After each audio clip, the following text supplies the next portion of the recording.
Hello guys, welcome back to the channel. In this tutorial, I'm going to show you how to enhance image quality in Capcut. So let's get started. First of all, open your Capcut application on your phone, and after you have your Capcut opened, you can click on this expand button.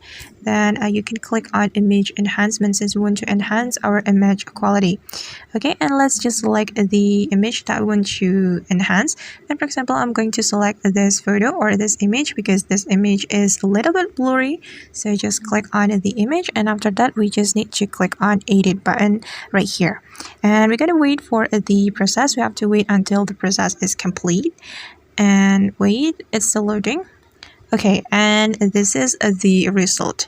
And to make the image getting better, we can click on this button. Then we can change the color theme right here. Then I'm just going to select auto theme.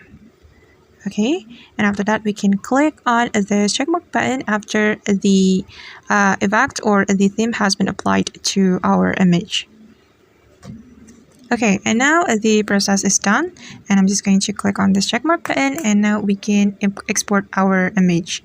And I'm going to show you the comparison between the original image and the image that we have enhanced the quality. So I'm just going to open my gallery.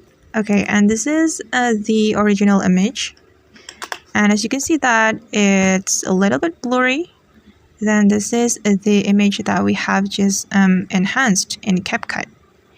Alright guys, and that's how we can enhance image quality in Capcut. I hope this tutorial will be helpful for you. Thank you so much for watching, and see you on the next video.